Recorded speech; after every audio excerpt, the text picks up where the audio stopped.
Le président de la République, Idriss Déby Itno, a pris part aux travaux du 32e sommet des chefs d'État et de gouvernement de l'Union africaine, ouvert ce matin à Addis Abeba.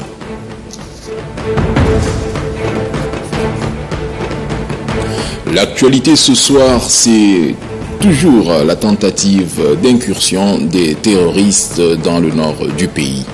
À Bao, la situation est normale.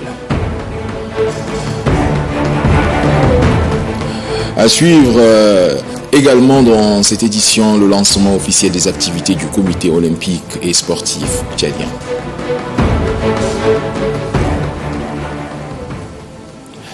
Bonsoir et bienvenue dans cette édition. Après un séjour de 48 heures à Addis Abeba, le président de la République, Idriss Déby Itno, et la première dame, Hinde Déby Itno, ont regagné la capitale cet après-midi. Dans la capitale éthiopienne, le chef de l'État a pris part au 32e sommet de l'Union africaine. La première dame a pour sa part assisté à la 22e Assemblée générale de l'OFDAS. À l'arrivée du couple présidentiel, quelques personnalités étaient présentes à l'aéroport international Hassan Djamous de N'Djamena. Il s'agit du ministre d'État, ministre secrétaire général de la présidence, M. Kalzebe Païmidebe, des quelques membres du gouvernement et du cabinet du président de la République ainsi que le maire de la ville de N'Djamena. 32e sommet des chefs d'État et de gouvernement de l'Union africaine. Les travaux ont commencé ce matin à Addis Abeba, la capitale éthiopienne. Les assises sont placées sous le thème « Année des réfugiés, des rapatriés et des déplacés pour les solutions durables aux déplacements forcés en Afrique ». Et c'est le chef de l'État rwandais, Paul Kagame, président sortant de cette institution panafricaine, qui a présidé les travaux. Le point avec Nassour Nouditi. Les travaux du 32e sommet de l'Union africaine sont placés sous le thème « Année des réfugiés, des rapatriés et déplacés internes pour des solutions durables aux déplacements forcés en Afrique ». Un thème qui cadre parfaitement avec le lourd fardeau que supporte le Tchad. Le pays de Toumaï est un îlot de paix dans un triangle de turbulences. Il accueille sur son territoire des réfugiés soudanais, centrafricains et des retournés tchadiens venant de la Libye, de la RCA, du Nigeria et du Soudan. Au siège de l'Union africaine à Addis Ababa, dans la grande salle Nelson Mandela, la cérémonie d'ouverture s'est déroulée en plusieurs actes. Au premier acte, l'on note l'arrivée de différentes délégations, dont celle très remarquée du chef de l'État, Idriss Déby Itno. Au second acte figure tout naturellement l'ouverture officielle des travaux du 32e sommet par l'hymne de l'Union africaine.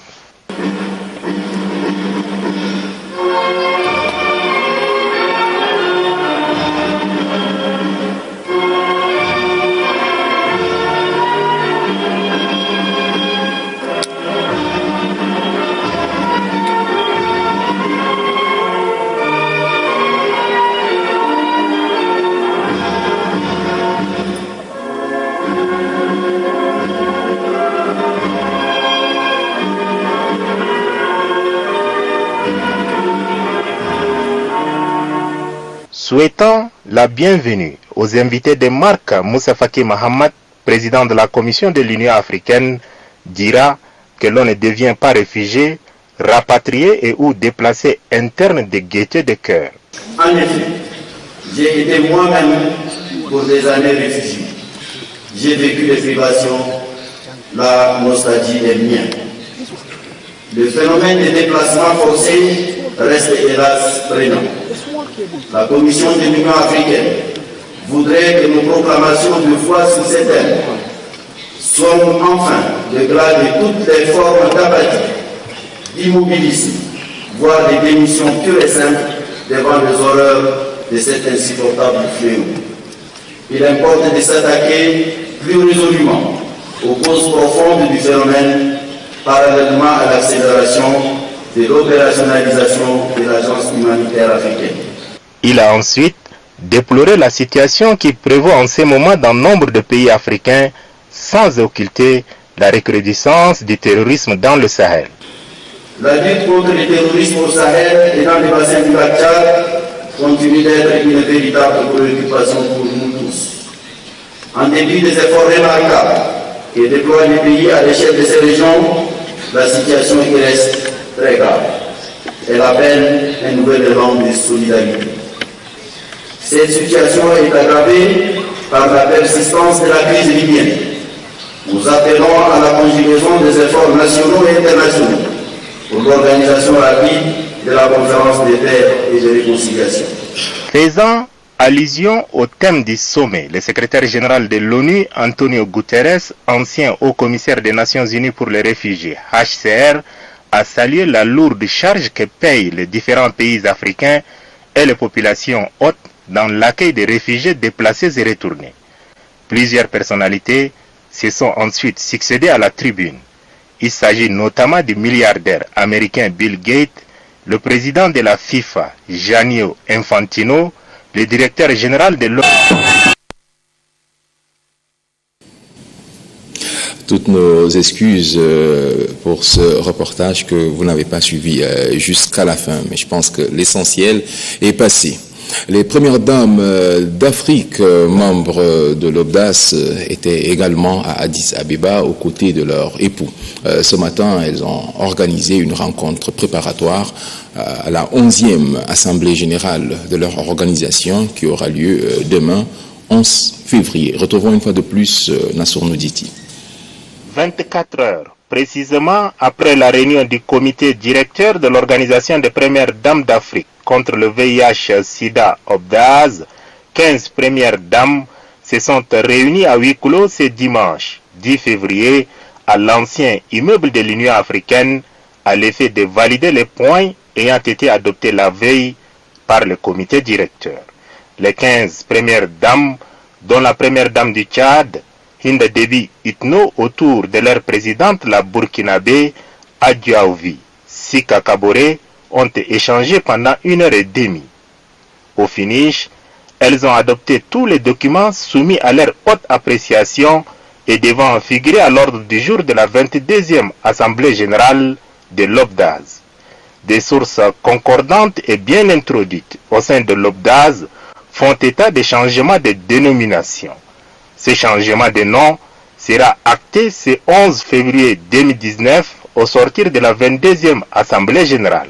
Ainsi, l'Organisation des premières dames d'Afrique contre le VIH-Sida OBDAS sera désormais dénommée Organisation des premières dames d'Afrique pour le développement, en abrégé OBDAD et non OBDAS.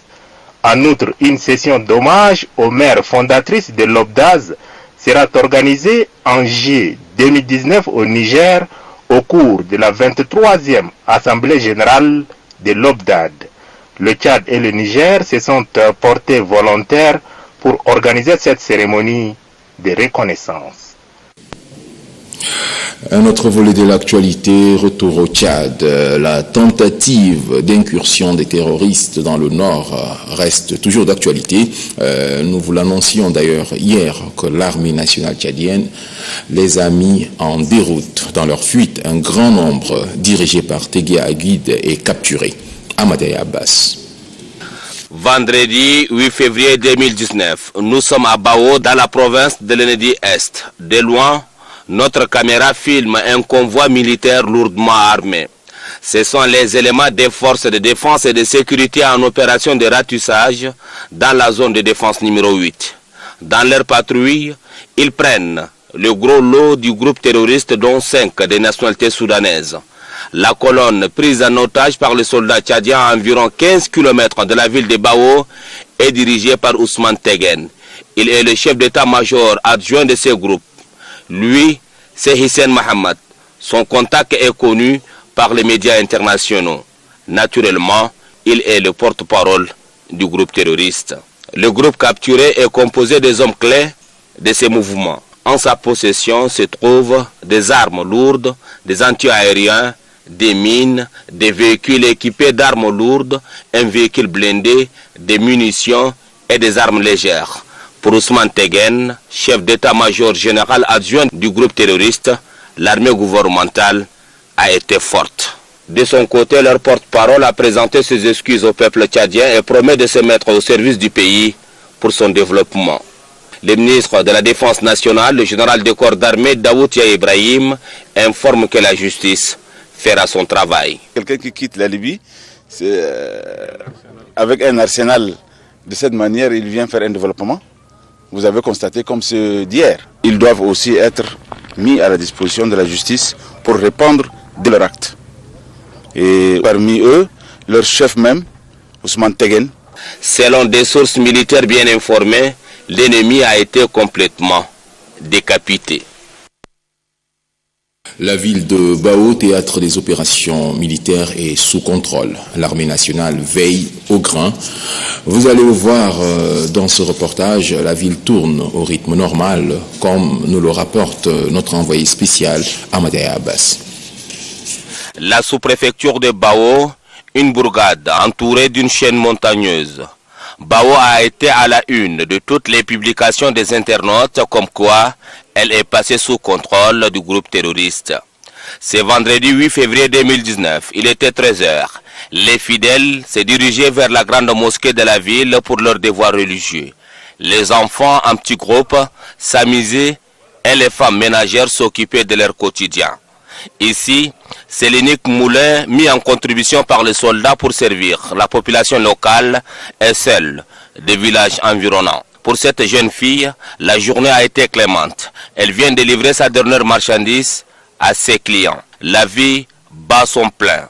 Bao vit et respire sous l'ambiance de ce moulin.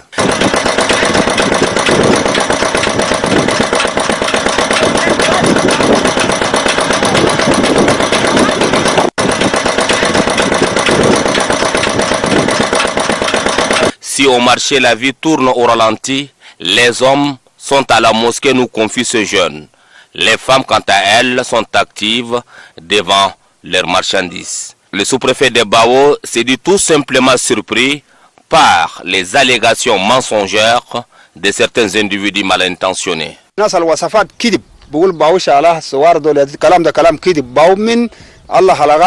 La localité de Bao n'a jamais été prise par les terroristes.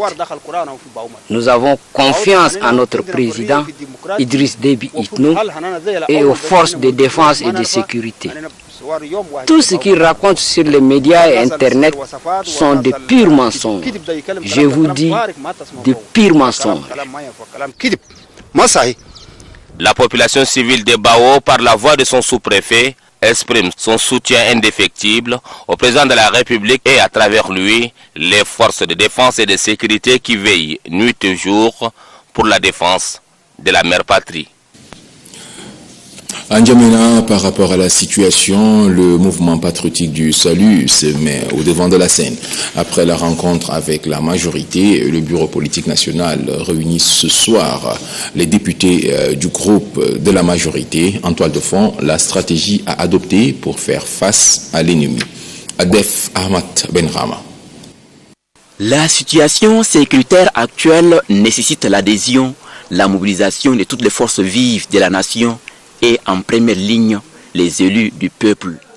Après les chefs des partis alliés, c'est le tour des députés du groupe de la majorité d'être conviés par le bureau politique national du MPS.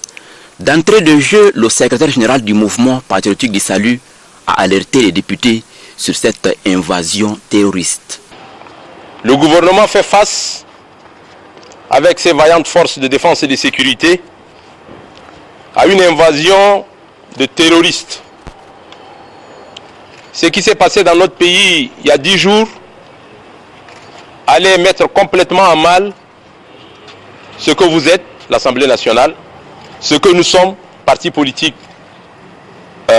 légalisés, et ce que le pays est. C'est pour ça que la vigilance est de mise. C'est pour ça que la mobilisation doit être permanente. Le MPS et ses alliés ont pris leurs responsabilités pour dénoncer et pour dire que désormais, ce qui s'est passé dépasse le cadre du mercenariat. C'est du terrorisme pur et dur. Et comme c'est des terroristes, le gouvernement a mis en place des lois que vous avez votées et que désormais, les gens peuvent être interpellés, que les gens peuvent être appelés, que les gens peuvent être écoutés en fonction de leurs déclarations ou de leurs agissements. Bien que l'ennemi soit mis en déroute, une vigilance et une mobilisation s'imposent face à l'attitude de certains hommes politiques et ceux de la société civile qui font l'apologie de l'ennemi. La position du groupe de la majorité est claire et sans appel. L'ordonnance 20 portant charte des partis politiques sera appliquée dans toute sa plénitude. S'il y en a un qui fait l'apologie du terrorisme, il devrait être frappé comme tel. La loi, elle est faite pour tous.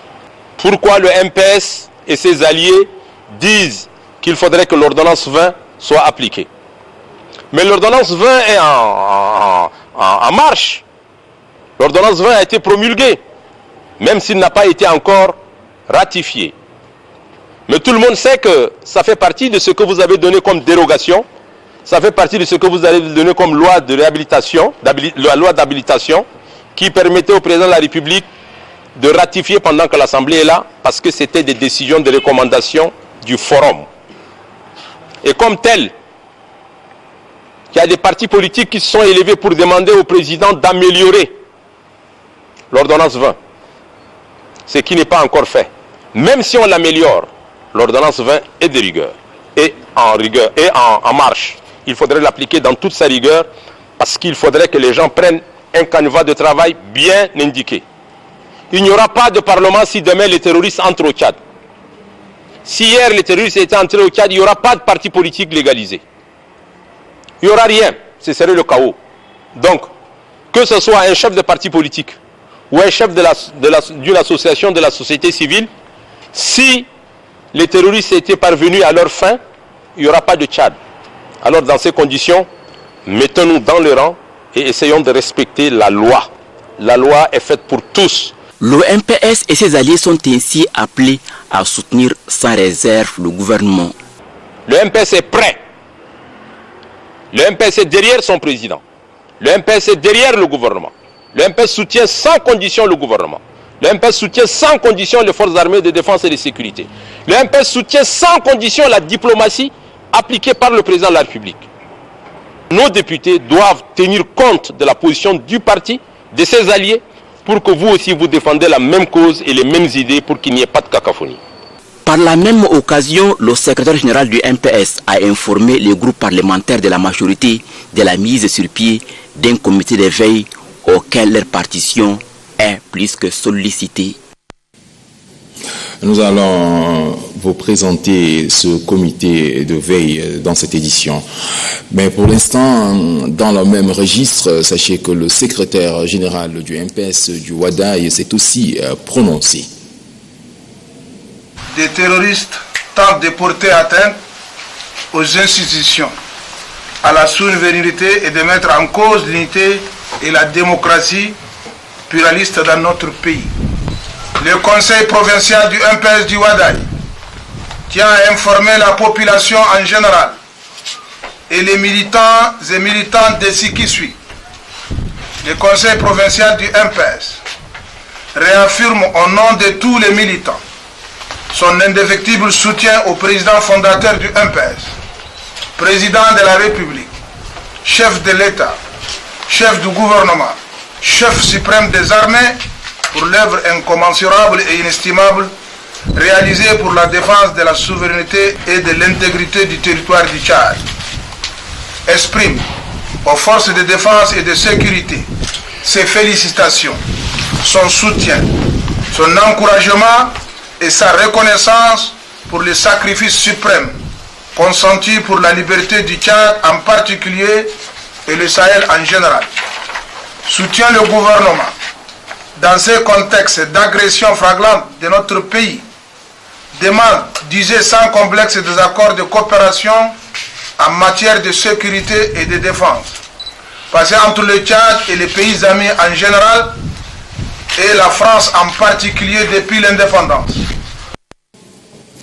Le président du parti Al-Nasr a tenu hier un meeting à Guelendin dans le département de Mayo-Limier au centre de la rencontre La paix et la scolarisation des jeunes.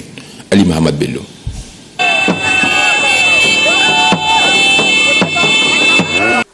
C'est au crépuscule du vendredi dernier que le président du parti An-Nassour arrive à Glendeng, dans le département des Mayo-Lémier. Grande est la délégation, grand est le nombre de militants qui l'accueillent.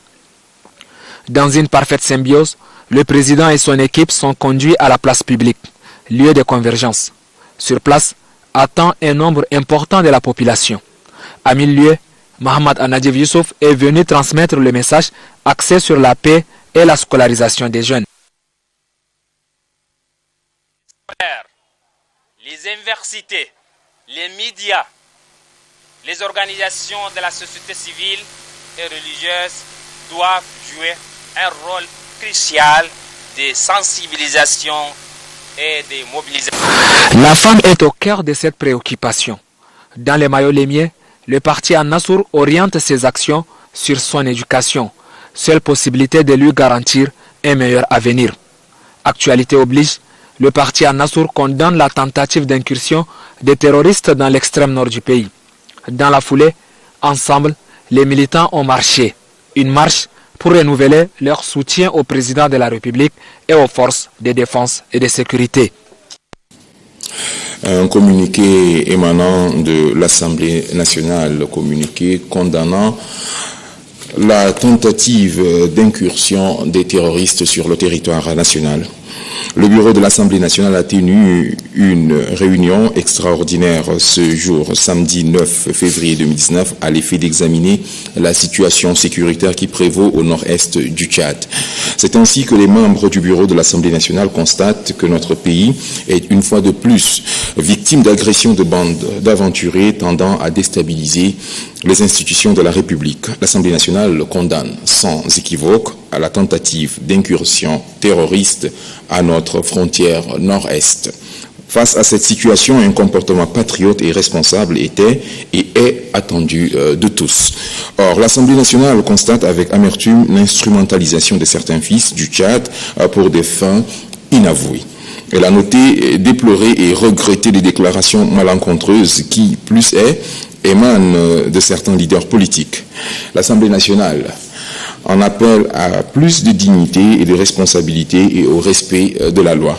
L'Assemblée nationale rappelle que rien ne vaut pour les populations plus que la paix, la quiétude et la sécurité.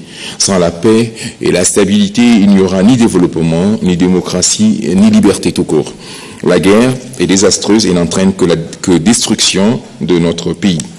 La représentation nationale est tentée de croire que certains Tchadiens ont vite fait d'oublier les affres de la guerre. Sinon, ils ne feraient pas l'apologie des actes terroristes. Nous devons contribuer ardemment pour que la paix et la stabilité chèrement acquises puissent permettre de consolider davantage le développement de notre pays et l'épanouissement de nos populations. De ce qui précède, l'Assemblée nationale estime qu'il est insensé de penser que l'État, qui a la charge de la sécurité du Tchad à l'intérieur de ses frontières et contre la menace venue de l'extérieur, ne puisse pas faire usage des accords d'assistance et de défense conclus avec des pays amis. Il y a même des concitoyens qui nous dénient le droit de nous donner les moyens de notre défense, quand bien même ils ne repugnent pas de jouir de la paix retrouvée. Le Tchad peut-il se porter au secours des autres pays et ne pas se soucier de sa propre stabilité ou sécurité? À ce propos, la stratégie de mise en place d'une sécurité fiable, non seulement au niveau de l'Union africaine, mais également au niveau des Nations unies, accorde une place prépondérante à la mutualisation des forces. C'est dans ce cadre que le Tchad participe à la force nationale, à la force multinationale mixte dans le bassin du lac Tchad pour lutter contre la secte Boko Haram, consent un apport significatif par le biais de l'armée nationale dans la mission multinationale intégrée des Nations Unies pour la stabilisation du Mali, MINUSMA, où il paye un lourd tribut, a créé avec 4 autres pays le G5 Sahel pour lutter contre le terrorisme au Sahel. Tous ces engagements politiques et militaires du Tchad ne sont pas des données imaginaires. Nous devrions en être fiers. Par ailleurs, la représentation nationale rappelle avec force que l'ère de la prise de pouvoir par les armes est révolue et proscrite conformément aux résolutions de la Conférence nationale souveraine de 1993.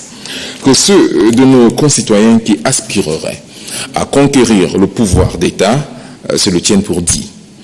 Ils n'ont qu'à s'inscrire dans la logique du jeu démocratique, c'est-à-dire l'accès au pouvoir par la seule voie des urnes. L'Assemblée nationale, qui a toujours été aux côtés du gouvernement dans les moments difficiles, salue le courage et la détermination de nos vaillantes forces de défense et de sécurité pour avoir mis hors d'état de nuire les terroristes qui ont tenté de violer nos frontières. En outre, l'Assemblée nationale salue l'esprit des sacrifices consentis par nos forces de défense et de sécurité et les félicite et les encourage à rester déterminés pour la noble cause de la patrie. L'Assemblée nationale exprime enfin au chef suprême des armées, son Excellence, M.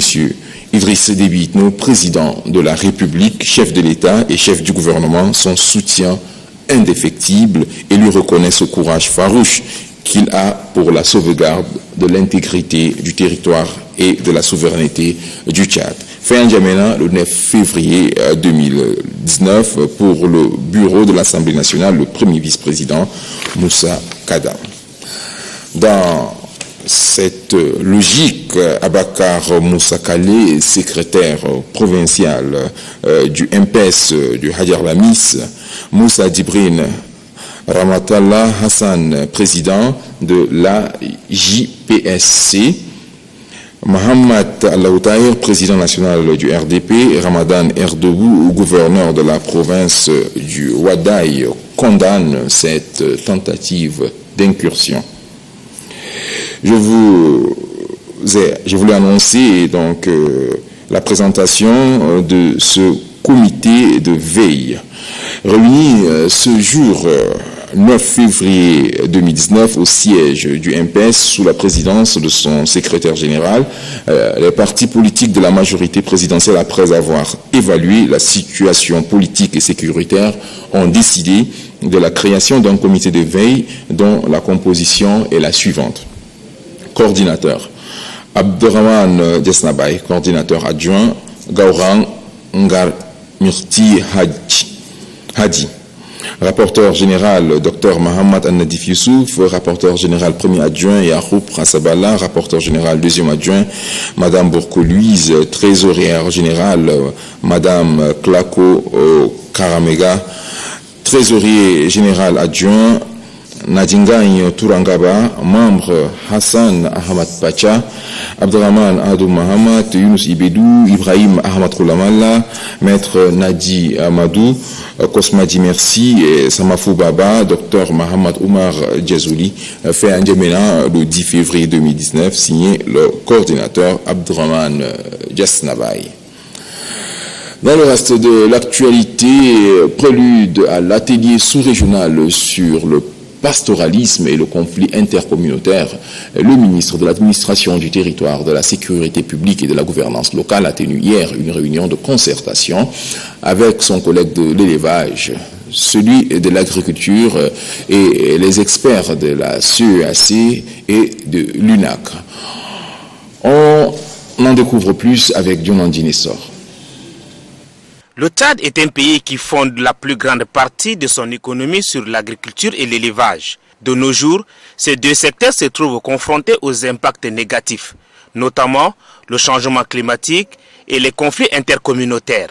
C'est pour pallier à cette situation qu'une réunion de concertation et d'échange entre le ministre de l'administration du territoire, de la sécurité publique et de la gouvernance locale, celui de l'élevage, de l'agriculture, des experts tchadiens, ceux de la CEAC et de l'UNACO se tient. Ces assises permettront aux partenaires et à l'État tchadien de s'accorder sur une date pour l'organisation d'un atelier sous-régional sur le pastoralisme et les conflits intercommunautaires selon l'expert. Il est question de faire en sorte que non seulement le secteur de l'élevage soit une source de revenus pour les États, mais également que cette source de revenus soit exercée dans un cadre beaucoup plus paisible et que la cohabitation au niveau de l'espace qui est partagé entre deux communautés habituellement agriculteurs et éleveurs soit dans une atmosphère de cohabitation beaucoup plus pacifique. Le ministre de l'administration du territoire, de la sécurité publique et de la gouvernance locale a saisi cette occasion pour adresser ses remerciements aux partenaires. Je voudrais aussi adresser notre remerciement à M. François Fall, représentant spécial du secrétaire général des Nations Unies pour l'Afrique centrale, à qui nous avons posé les problèmes sécuritaires liés au conflit intercommunautaire au Tchad lors de son séjour en N'Djamena ici en décembre. À l'issue de ces assises, il a été décidé unanimement que cet atelier se déroulera du 9 au 11 avril prochain avec plus d'une quarantaine de partenaires. Le gouverneur de la province du Kanem, Hassan Terap, a réuni la population du village Kafoua, une localité située à 130 km de la ville de Mao. C'est donc des populations en conflit depuis une décennie. Reportage. Situé à 130 km de Mao, le village Kangar Kafoua est confronté à des problèmes depuis plus de 10 ans entre ses frères ennemis vivant dans ce même village. Ils sont opposés à plusieurs problèmes d'eau et de champs. 2 puits et 11 champs ont été bloqués depuis 9 ans par les autorités pour arrêter tout conflit. Malgré cela, chacun de son côté ne cesse de se présenter devant les différentes autorités qui se succèdent dans la province, et ceci après le passage de plusieurs tribunaux. C'est pour cette raison que le gouverneur de la province du Kanem, Hassan Terap, accompagné du président du tribunal de grande instance de Mao, Hissène Barkay Ahmad, s'est rendu dans cette localité pour une solution définitive et durable. Dans une rencontre avec les villageois, Hassan Terap, après avoir écouté les 2 parties et leur chef de canton, a donné la parole au président du tribunal pour les informer des dossiers de ces derniers. Il ressort de ces dossiers que les concernés ont déjà clos leurs différends depuis 2009 en jurant sur le Saint-Coran pour vivre paisiblement et en harmonie. Le gouverneur Hassan Terap a fait comprendre à 2 parties que la terre appartient à l'État et que tout citoyen tchadien a le droit de vivre là où il veut sur son territoire. Au gouverneur de poursuivre que les autorités administratives ont pour mission d'instaurer l'ordre et la quiétude dans les communautés. Les 11 champs ont été délimités ainsi que les 2 puits. Après quoi, une décision a respecté l'ancienne décision et les anciennes limites des tracés du village avec un nouveau procès verbal justifiant la présence des autorités actuelles a été signé par les 2 parties.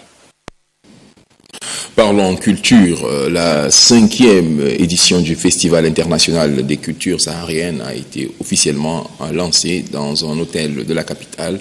C'était à la faveur d'un point de presse animé par le ministre de la Culture et de l'Artisanat, Madeleine Alingé.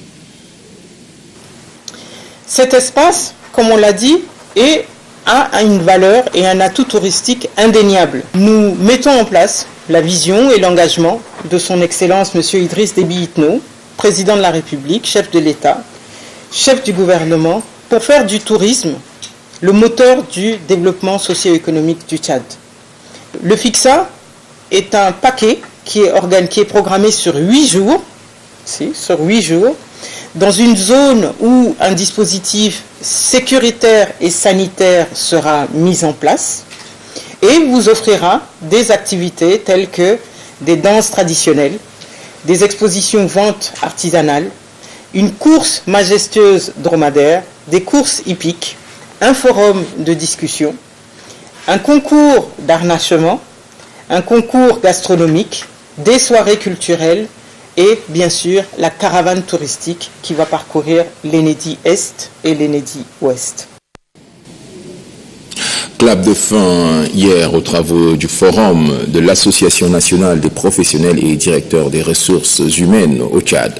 Les travaux étaient axés sur la politique nationale genre. Varelaj.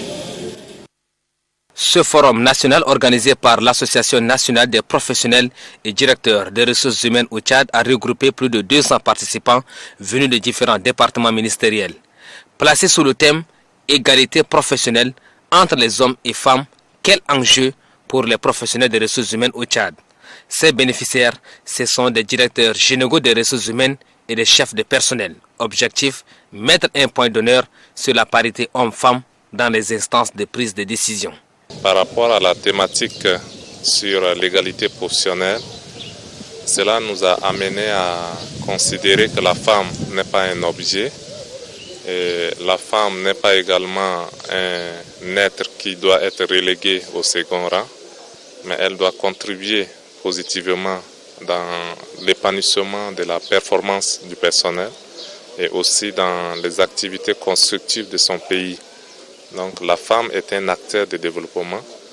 Lorsqu'elle est dans une institution, elle apporte une valeur ajoutée à sa société, à son ministère et à son entreprise. Pour les bénéficiaires, cette rencontre est bénéfique. Gérer le personnel, ce n'est pas une chose facile. Ce forum m'a permis d'acquérir de nouvelles connaissances. Créée le 24 octobre 2014, l'Association nationale des professionnels et directeurs des ressources humaines au Tchad est autorisée à fonctionner le 11 février 2016. Cette organisation, œuvrant pour la valorisation des ressources humaines, travaille en adéquation avec les membres actifs des secteurs publics et privés. Vous le savez, la Fondation Grand Cœur a lancé hier à Gosbeida, dans la province du Sila, la caravane ophtalmologique. Au deuxième jour, notre équipe est allée constater l'ambiance qui prévaut sur le terrain. Mohamed Oumar Moursal. Au quatrième jour de l'opération, plusieurs patients ont été consultés et plus de 200 malades de cataracte ont été opérés avec succès par l'équipe médicale. Selon le point focal de la Fondation Grand Cœur de Sila, Mohamed Aswar, l'équipe médicale mettra le bouchée double pour soigner tous les patients. L'équipe médicale déployée par la Fondation Grand Cœur en partenariat avec le relais islamique et puis la Fondation Al-Basr International. On met tout possible pour que tout le monde doit être soigné. Quelques patients remercient la présidente de la Fondation Grand Cœur, Hinda Debi Idno, pour sa largesse en faveur des couches vulnérables. Ça fait 3 ans que j'ai perdu la vue. Maintenant, Dieu merci, je vois. Je remercie la première dame Hinda Debi Idno pour ce qu'elle a fait pour moi. Que Dieu la bénisse. Hinda Debi Itno, que Dieu la protège pour longtemps afin qu'elle continue ses œuvres en notre faveur, nous les personnes vulnérables. Certains patients, dont leur cas ne nécessite pas des opérations, bénéficient gracieusement des verres correcteurs et des médicaments par la Fondation Grand Cœur. Restons toujours dans cette partie du pays, à Béché précisément. La commune de la ville a nettoyé l'aéroport en présence du gouverneur Ramadan Erdebou. Mohamed Hassan Asradine. Situé à 130 km de Mao, le village Kangar Kafoua est confronté à des problèmes depuis plus de 10 ans entre ses frères ennemis vivant dans ce même village. Ils sont opposés à plusieurs problèmes d'eau et de champs. 2 puits et 11 champs ont été bloqués depuis 9 ans par les autorités pour arrêter tout conflit. Malgré cela, chacun de son côté ne cesse de se présenter devant les différentes autorités qui se succèdent dans la province, et ceci après le passage de plusieurs tribunaux. C'est pour cette raison que le gouverneur de la province du Kanem, Hassan Terab, accompagné du président du tribunal de grande instance de Mao, Hissène Barkay Ahmad, s'est rendu dans cette localité pour une solution définitive et durable. Dans une rencontre avec les villageois, Hassan Terab, après avoir écouté les 2 parties et leur chef de canton, a donné la parole au président du tribunal pour les informer des dossiers de ces derniers. Il ressort de ces dossiers que les concernés ont déjà clos leurs différends depuis 2009 en jurant sur le Saint-Coran pour vivre paisiblement et en harmonie. Le gouverneur Hassan Terab a fait comprendre à 2 parties que la terre appartient à l'État et que tout citoyen tchadien a le droit de vivre là où il veut sur son territoire. Vous l'avez corrigé de vous-même, c'est une reprise de ce reportage portant sur la résolution des conflits. Et nous allons revenir sur le reportage d'Abéché dans nos prochaines éditions. Même opération, donc, par rapport toujours au nettoyage dans la ville de Bongor. Celle-ci s'inscrit dans le cadre des préparatifs de la Journée internationale de la femme qui sera célébrée dans cette ville. Kalianga Voutna. Bongor, chef-lieu de la province du Mayo-Kébi-Est, est choisi cette année pour abriter les manifestations de la Semaine nationale de la femme tchadienne Senafet et la Journée internationale de la femme. Pour donner une belle image à cette ville lors de la célébration de ces festivités, le gouverneur de la province du Mayo-Kébi-Est, Amataha Mohamed Abdoulaye, donne l'exemple à travers une opération de salubrité. L'ancienne résidence des gouverneurs, l'un des cadres choisis pour accueillir les invités lors de ces festivités, est le premier endroit choisi pour cette opération de salubrité. La plus haute autorité, au premier rang, son excellence, Idriss Déby Itno, avec Madame la Première Dame, ils ont donné un coup d'envoi de cela quelques mois pour la journée de sécurité. Au niveau de notre province, nous sommes en train d'emboîter les pas. Nous avons pris toutes les dispositions pour vraiment rendre propre notre ville qui va bientôt accueillir des étrangers. Compte tenu de la grande portée de cet événement, le gouverneur de la province du Mayo-Kébi-Est, Amataha Mohamed, appelle la population au sens civique et a invité les autorités municipales à s'investir pour rendre la ville de Bongor plus propre.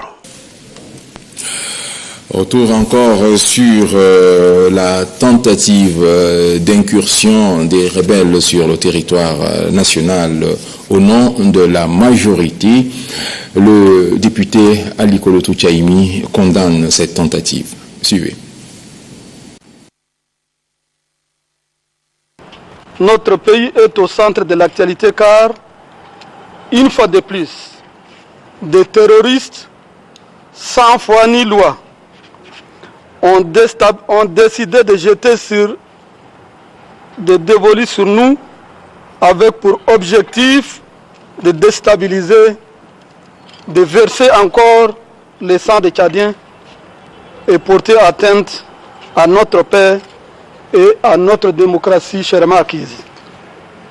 Cette agression n'est ni acceptable, ni tolérable, moins encore cautionnable. Elle intervient au moment où le gouvernement de la République du Tchad déploie d'énormes efforts pour sortir de notre pays de la crise économique et financière qui a su durement frapper. Fort heureusement, nos voyantes forces de défense et de sécurité, sous la clairvoyance de son Excellence, M. Idriss Déby Itno, président de la République, chef de l'État, chef suprême des armées, avec l'appui de nos alliés, ont réussi à mettre hors état de nuire ces forces de mal. Face à cette épreuve, la majorité présidentielle tient à féliciter chaleureusement le Bureau politique national et son secrétaire général pour leur prompte réaction de soutien à son Excellence, Monsieur le Président de la République, chef de l'État, à son gouvernement et à force de défense et de sécurité. La majorité présidentielle apprécie de manière particulière et fait sienne la réaction du BPN contre les propos étonnants et dangereux de certains chefs de partis politiques tenus contre l'intervention de nos alliés. À ce propos, la majorité présidentielle rassure le MPS et ses alliés, ses fidèles alliés, que l'ordonnance numéro 20 portant charte des partis politiques sera ratifiée conformément au communiqué numéro 2 de l'état-major de notre parti. À l'encontre des défenseurs des ennemis de l'État, la majorité présidentielle exhorte le gouvernement à appliquer les lois de la République dans toute leur rigueur, car la coalition avec l'ennemi est un crime très grave. La majorité présidentielle réaffirme son soutien indéfectible au président de la République, aux forces de défense et de sécurité, et les encourage à demeurer vigilants pour contrecarrer et faire échec à toute tentative malveillante formatée contre la paix. la démocratie et la stabilité dans notre pays. Enfin, je tiens à féliciter et à faire une mention spéciale à tous les députés de la majorité qui s'évertuent jour et nuit pour le triomphe de nos idéaux. Je n'appelle donc à une union sacrée du MPS et ses alliés. Derrière le président de la République, chef de l'État, président fondateur du MPS, afin de l'aider à protéger le Tchad et œuvrer pour son émergence. Et pour boucler cette édition, une note de sport avec le démarrage des activités du comité olympique et sportif tchadien. Plus de 250 sportifs et 120 officiels mobilisés pour cette première édition du lancement des activités du mouvement sportif tchadien. Une initiative du comité olympique et sportif tchadien qui annonce le démarrage des activités sportives pour l'année 2019. Une occasion pour le public de découvrir des nouvelles fédérations sportives comme la fédération de baseball et celle de la natation. Pour les amis du baseball, les amis, ne laissez pas votre fédération mourir. Battez-vous, battez-vous. Pour certaines fédérations comme le tir à l'arc, c'est le moment de présenter au public les dizaines de médailles et les trophées remportés dans les compétitions internationales. Satisfait de la mobilisation des sportifs, le président du comité d'organisation n'a pas caché son enthousiasme. C'est une première expérience, une innovation que nous espérons rendre pérenne. Pour le président du comité olympique et sportif tchadien, les défis pour l'année 2019 sont immenses. Nous appelons les équipes nationales, les sportifs de haut niveau et les sportifs qui ambitionnent rayonner au plan continental en 2019, de s'engager résolument dès aujourd'hui, de se préparer psychologiquement, moralement, physiquement, techniquement et tactiquement. Face à ces immenses défis, le ministre en charge des sports appelle à une fédération des efforts pour la réussite du sport tchadien. Il est à relever la quasi-inexistence de compétitions internes, interligues provinciales, la compétition nationale non organisée depuis belle durée, le manque total de la préparation et la recherche des jeunes talents pour la relève. Un appel qui a été entendu et traduit en actes par les sportifs dans un défilé de brassage. Voilà, mesdames et messieurs, ici s'achève cette édition. Merci à vous de l'avoir suivi. Bonne suite de programme sur Télé Tchad.